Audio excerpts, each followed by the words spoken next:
It says we're live. No, we're not live. Do it live! I'll write it and we'll do it live!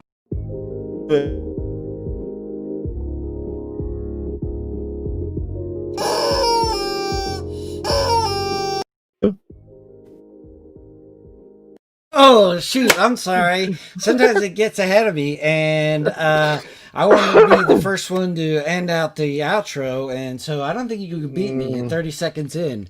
I think you're trying too hard. Well, this is the Chickenfoot podcast. I'm Arthur Spooner. Can you say it slower? I'm Arthur Spooner, and this is Judah Buddha, who's stealing my color scheme today. Today is red and black for honoring black and red. I'm not wearing any black. Your microphone thing is black and your hair's black, so kids these days. Am I right? So follow us on Facebook and YouTube and watch this little clip. Quick, follow us.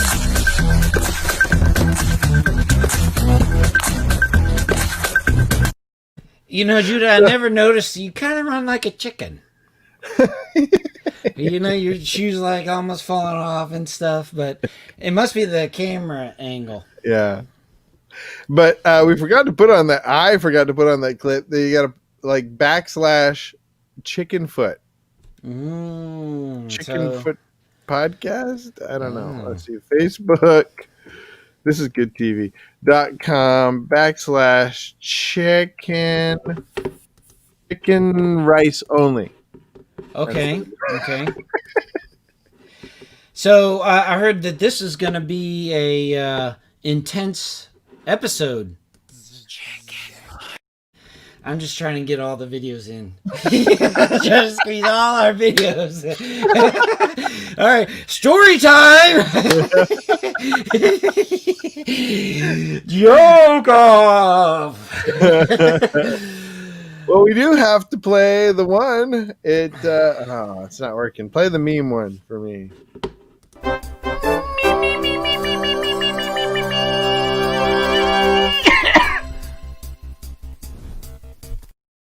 What about me? Okay. It's always so about we have a meme today. I don't know if you're gonna like it. Lollipop falls down the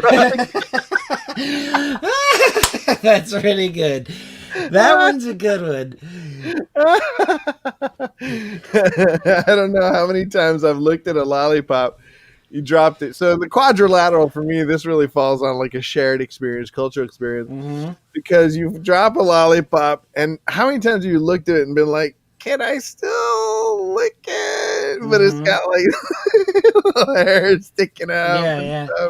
But the other cultural aspect is we've seen people where they pull their hair so tight and their hairline is back so far that you initially look at them, you don't think that they have hair until they. So it's like that's the surprise is you take those two things and you mesh it together. Mm-hmm. Yeah.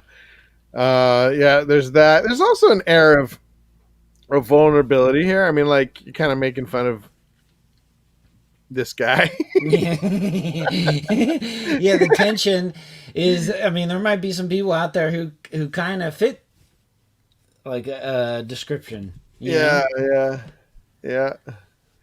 Party in the back, egg in the front. I don't know. Tied up front and party in the rear or something. Oh. Anyways, that's my meme. So does it get a thumbs up?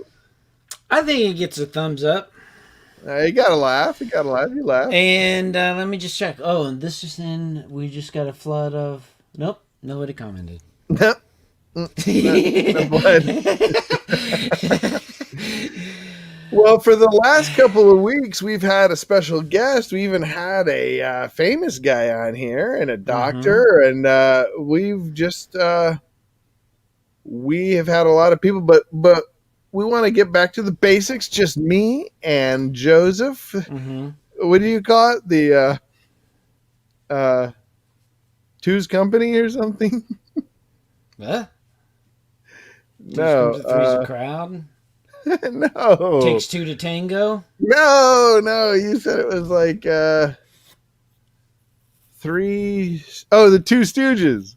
Oh yeah, yeah. The Two Stooges, Larry and Oh, Curly. I mean, who knows of any more? That's it. Two.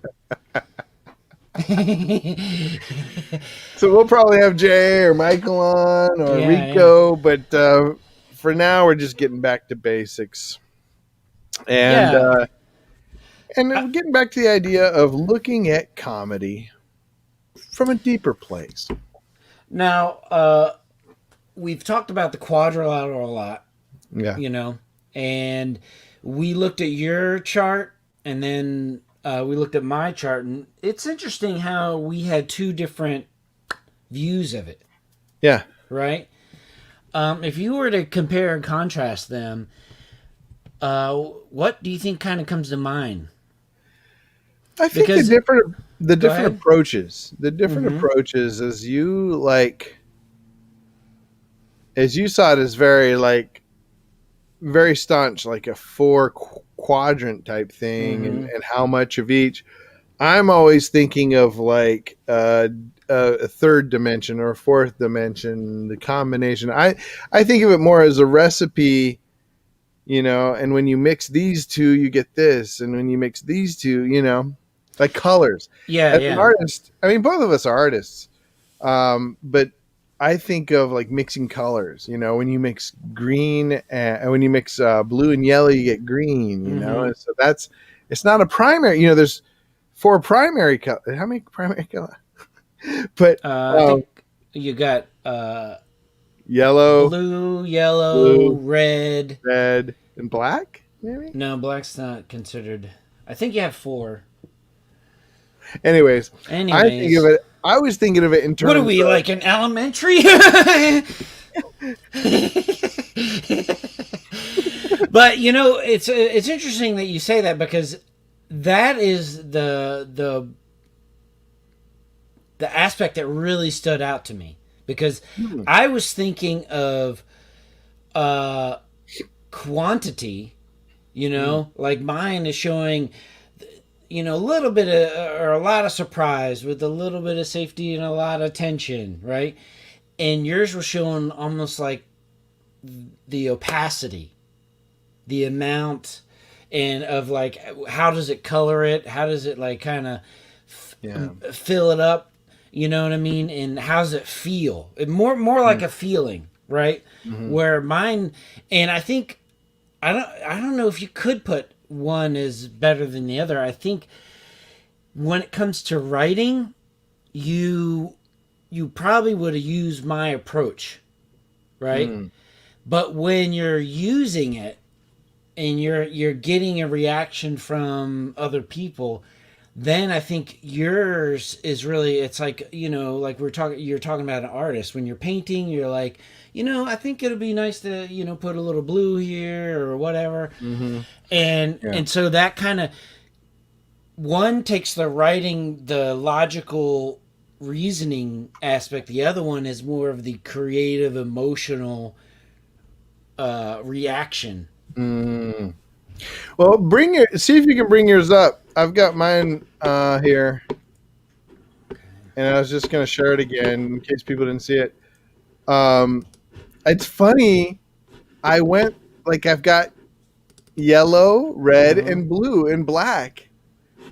I hadn't even thought of it then, but I was thinking of it in terms of mixing colors and painting with elements to make a humor painting or a humor piece of art. And I think yours can kind of be laid on top of it. Like yours is more of like the approach, whereas mine is more like colors for painting. Do you have yours ready to go? I'm trying to bring it up. Okay. Yeah, here we go. It's tough to bring it up. No, it's just taking. You have problems bringing it up? No, not at all. It's two up. So there it is. There Okay. it is. Yeah, so I yeah, I was thinking right brain, left brain kind of thing. Yeah. You know what I mean? Like, this is more the logical approach. If you were to sit down and try to write jokes, you would say, you know what, I'm kind of stuck. What should I do? You're like, oh, you know, you raise the tension, or you could play with a surprise here, or what's the common culture, or you kind of flipping it to where, because sometimes you'll have comedians who, like Dave Chappelle, Yeah. because he talks sometimes the black culture, white culture, and he'll do it from different perspectives. Yeah. He'll say, you know, from the white culture, their perspective toward the black culture, and for black culture, their perspective toward whites. And so he'll kind of play with the culture aspect. Yeah. And you know, we hear a lot of stand-up comedians who, when they're working out their material, they would start kind of feeling the crowd, right? And so, like the language, you know, and Yeah. they might have to change the wording a little bit, you know, maybe more emotional, maybe more cultural, something more impactful, or edit it to be a little bit more pithy. So I think it's a little bit of both. I don't know if you could put it in a graph style. No. And because, like you've said before, everybody has their own approach. You know, it's like when it comes to comedy, it really is like art in the sense of we all have our own DNA when it comes to approaching, you know, getting a laugh. You know, like there's some people I just will never be able to take their approach because they are so meticulous. It's like a science, you know, and their writing is the most important thing, or their timing is impeccable, you know. Whereas I just, you know, there's just different approaches. You know, I wonder too. It kind of hit me going to like the artist example. So you can go and, you know, little kids can paint, right?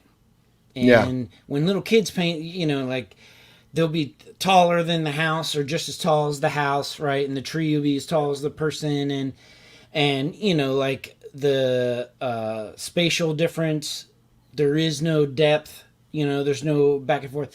So to be an artist, there's certain skills you gotta have, right? You yeah, gotta be able to, you know, if you're painting, you gotta have like color theory. You might be able to use certain brushes or know how certain paint works. Or if you're, you know, artist and you're drawing or whatever, or you're writing, you've got to know sentence structure, all that kind of stuff. So there's yeah, certain uh, like knowledge or skills that you've got to have and be right. proficient in. And then Rules. when You got to know certain rules. yeah. And so I'm wondering if maybe what I'm doing is I'm describing more like those skills in Yeah, a technical sense. So if you're going to use a dad joke, like you go down there and can you see my mouse? So the right yeah, side is the release and safety. So yeah, you're going to have a lot of release and safety, some tension, you know, some surprise, but a lot of common culture, right? yeah, Or the sarcasm, where you're going to have a little bit of release and safety, but mostly a high amount of tension. So yeah, that's more the skill. You've got to be able to know how to raise that tension, to feel out know the common culture you have, if they're going to understand you, not understand you. And then yeah, yours is kind of like the expression of those skills, right? Like yeah. being actually, it reminds me of once we were in Toccoa, and we were in chapel, Mm-hmm. and the orchestra was, well, I think it was like choir. They were singers, you know, they're singing, doing Yeah, something like that, and so the conductor, the teacher conductor, stopped, and he turned around, and, he stopped, and he said, I don't know if you were there for this or if you remember this. he said that it was rude that people were talking and stuff, and he said music is painted on the canvas of silence. Oh. And so I wonder if really comedy is really painted on the canvas of these four outlines of the they're the four walls of the canvas. Yeah, You know what I mean? Yeah. And so you could be as bright and as colorful, and if you go outside, if you don't have a common culture, if you don't have a surprise, and the further away you stray from those things, the less humorous it's going to be. What do you think about that? I like that. So, like, talking about your quadrilateral as drawing from rules and tools, mine more is canvas, a canvas, or expression. Yeah. Right. It's yeah. So when you look at mine, at the top, I just kind of have like a. That's why I colored it in blue. That's just like the standard box standard joke is going to have all these elements in a regular way. Yeah. And then when you see yours, if you get all the elements right, you become an ugly guy in the middle. Wow. So you become ugly. So you don't want to get too proficient because you don't want to look like that guy. What does that mean anyways? What does that mean? You've never seen the S the Yao meme? I've seen it, but I don't know what it means. It's the like, I can't help myself. I laugh. Okay. Oh, okay.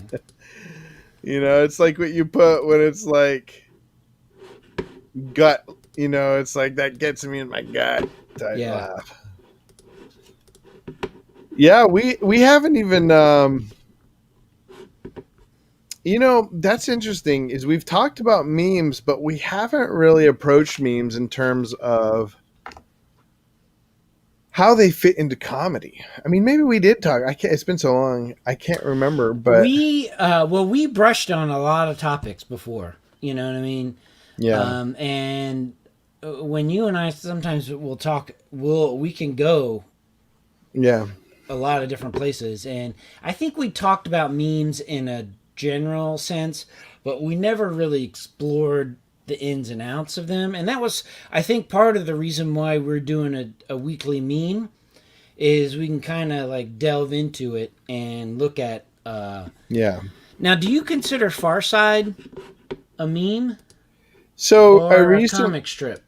I recently got in an argument. Well, not an argument, but my brother.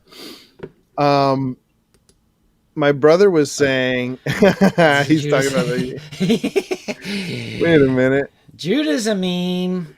You just need a beard.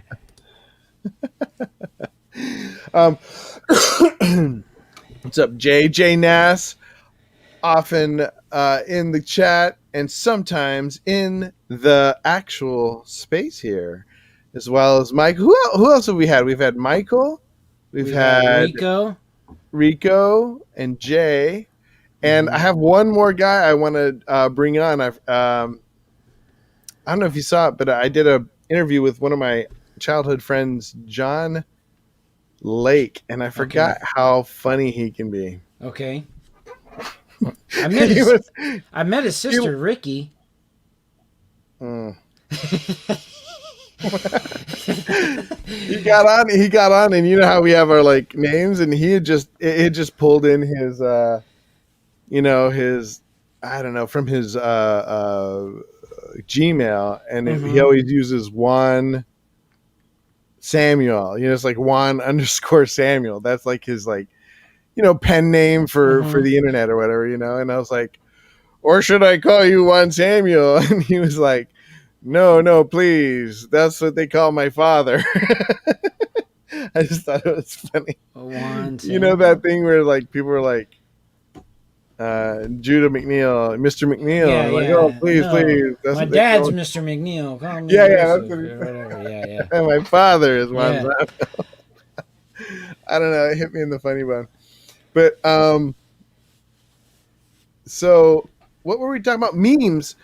So Argument about Far Side. Oh yeah, so I was arguing with my brother about whether or not what can be a meme.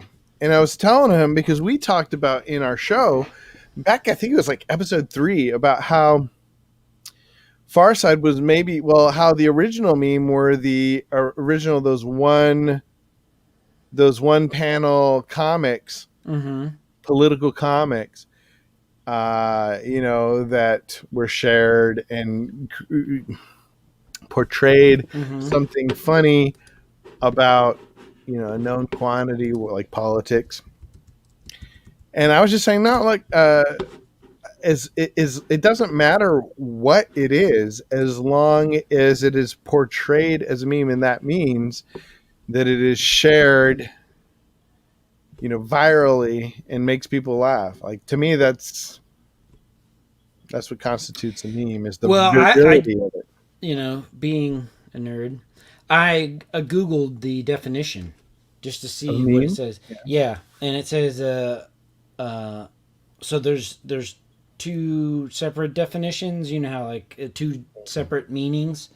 The first one is an element of a cultural or system of behavior that may be considered to be passed from one individual to another by non-generic means. The other one is non-genetic. A humorous image, video, piece of text, etc., that is copied, often with slight variation, and spread rapidly by internet users. So, yeah. So, I mean, really all it takes is the viral nature of it. Now, to his credit, there is an aspect that to the hardcore memers isn't important, and that is the altering of it. So, so the Gary Larson comics are not altered. Yeah. So the hardcore memers would be like, that's just a comic. And also I think the hardcore memers would also say that it's a progressive thing. So if you throw up an old meme, they're going to be like, that's so yesterday. That's so 10 minutes ago. Well, I learned the hard way, and I've been, Champ has become quite a memer. She's, got her own little notoriety.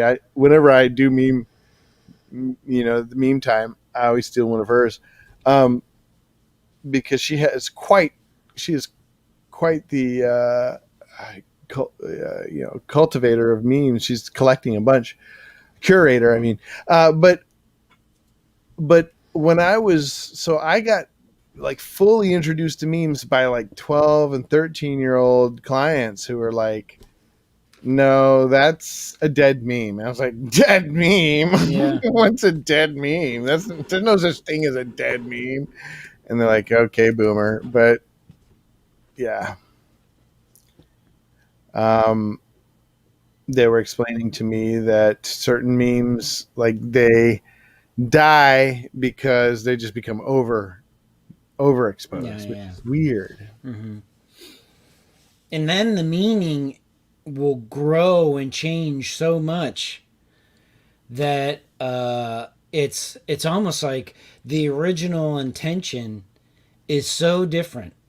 And actually, I think I don't know if I told you this, but there was a linguist who studies Twitch memes, and they say that it's a microcosm of how language changes over time.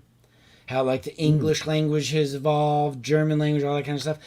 And because memes change so fast and terms change so fast that it kind of shows you how language changes. So like you think of Latin, right? Like in German and French and Spanish all come from Latin, right? It's not like a Latin speaking lady gives birth and then the child starts speaking German, right? It's like small changes that will begin to grow in a certain area, and because they're isolated, it stays within that area, and then it becomes a regular part of their culture, right? So yeah, the same with the memes. You just can't just jump in, like, you know what I mean? It's interesting. Like, to make a meme is very difficult. Have you ever? I think we should challenge each other. How about for next week? We have to make a meme. Okay. All right. So like, meme challenge Monday on Sunday. we, we have to. So basically, it's a joke off between Arthur. Meme off. it's a meme. All right, should we do 3 and whoever has the best out of 3? No, or just one? Well, if you come up with more, we'll just. I mean, the more you have, the more likely you're gonna win, right? So Yeah. if you come up with one and I have 15, then I have 15 chances of winning. But Okay. knowing how I understand memes, I still have 15 chances of losing. Listen, I have tried to make a meme before, and my daughter does. Annalise came up with one that was way better than I've ever. I can't even remember what it was, but I was like, "That's way better than anything I've ever come up with." But I think it has to do with finding a funny picture from pop culture and applying it in a way that really hits the I know that feeling bone. Yeah. Well, I've always thought about. I don't know if you're a big fan of Rick and Morty. Yeah. I mean, you introduced me to him. Sat me down. We watched like 3 seasons. So let's see here. All right. So I had an idea for a meme. Can you see that? Yeah. So it's Morty's stupid face, right? And he always has those stupid lips. Yeah. It's really. And I always thought about taking those lips and like editing and putting it on people's photos, like real photos of when like something stupid, like they feel stupid, and it'd be like, That's good. Like put those stupid stupid face. But I tried to do it, and I don't have the photo editing skills to be able to do it. But I always thought that would be a great meme because you don't have to put any words, and it's a common culture. You got to know Rick and Morty, right? Well, and then you got to know the image of what's going on. Yeah. Well, so that makes me think, like, in order to win next week, what my thought is going in is I'm going to try to hit I thinking about who watches Jay, you, sometimes Michael, Rico, like what I'm going to go for, like, pictures from movies from our generation. Mm-hmm. I'm going to try to hit a chord for, like a early 90s, like in 90s. There's going to be something 90s in it. And I know that's all I got so far. But, oh, man, that made me think of something. Oh, speaking of things that we both like, I got on to a, what are they called? Impractical Jokers video. That it was like this huge long video of all the times they have done that thing where they have to explain a thing they've invented. Okay. Oh yeah, like they don't know what the invention is, and then they gotta show it in front of people to try to convince them that this is a new invention to vote for it. Yeah. I got off of work and I watched this movie for like until supper time, and this video on YouTube. I thought we gotta talk about this because there's something deeply generational. There's something deeply funny here. Well, it's interesting because actually they have something that is funny, and they're trying not to make it funny. So they're trying to hide the quadrilateral. So the one that I always love, there's 2 that I always remember. The brick flop. I don't know if you remember that. The brick flop. And the lady just keeps calling them out on it. Then the other one Is that even your size? the other one is toilet soldiers. Oh yeah. Yeah, toilet soldiers. And then the third, if I were to put a third one on there, it would be sexy beasts. Oh, that was funny. Yeah. My third one is, did you see the one? I forget what it was called, but it was like that.